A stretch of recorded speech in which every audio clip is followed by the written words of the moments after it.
Mitten in der Nacht auf den Feldern erscheint der Hirte ein Engel.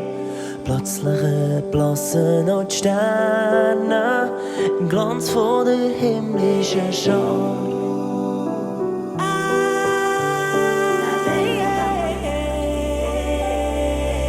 Da sind 1000 Stimmen, die voller Freude singen.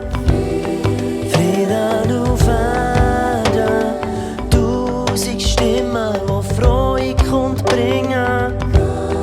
Gott ist Mensch geworden, der Retter ist da, macht euch auf zu ihm. Der Retter ist da, macht euch auf für ihn.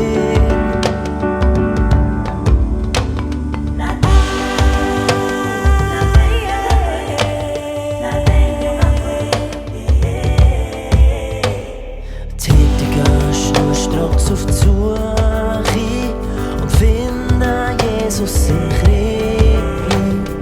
Alle können jetzt nur noch staunen, ab dem Moment Nacht, das ist geschehen.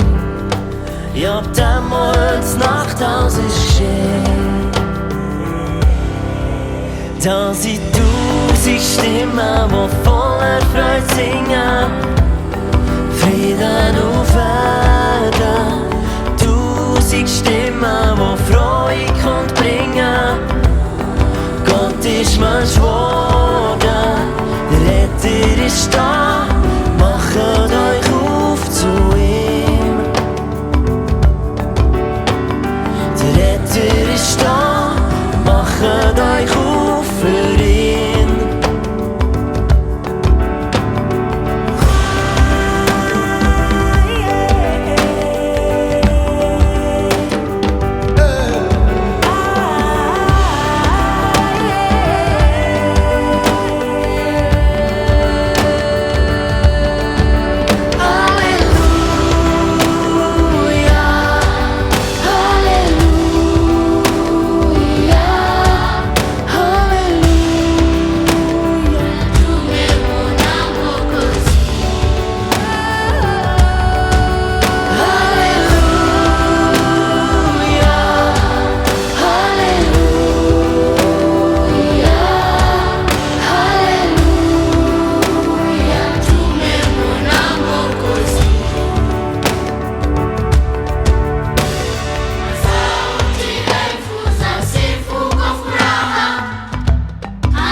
Da sind 1000 Stimmen, die voller Freude singen.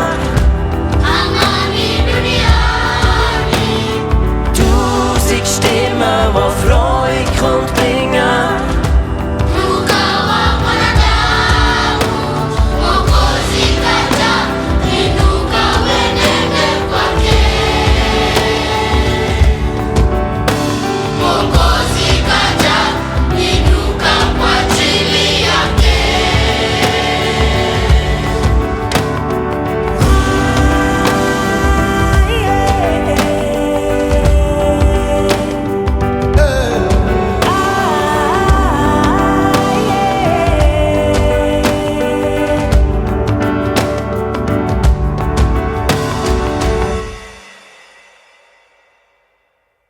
Es war ein riesiges Privileg für mich und meine Tochter, im Januar 2023 nach Kenia zu gehen, um dort unsere 3 Patenkinder, die wir als Familie unterstützen, persönlich zu treffen. Wir haben gesehen, in welchen Verhältnissen sie aufwachsen. Wir haben aber auch gesehen, was Compassion durch die Kinderzentren in ihr Leben gebracht hat, dass sie eine Chance nochmal bekommen haben, wirklich aufzublühen, dass sie eine Ausbildung geniessen können. Was für ein Privileg, dass wir Teil von dem sein dürfen. Und es war so eine Freude, zu sehen, dass die Kinder ein Lied von mir eingeübt haben. 1000 Stimmen, wir haben das irgendwie probiert einzufahren und jetzt den Song noch so ein bisschen im African Style zu arrangieren. Ich hoffe, dass ihr etwas von dieser Lebensfreude, die in diesen Kindern steckt, auch packen dürft. Es ist so viel Genugtuung in mir drin, zu sehen, wow, mit so einem kleinen Beitrag können wir einen riesen Unterschied machen. Und ich möchte euch die Arbeit von Compassion herzlich ans Herz legen. Auch du kannst etwas bewegen in diesen Kindern. Wieso nicht mal auf die Webseite von Compassion gehen und schauen, was du machen könntest. Es ist eine super Arbeit.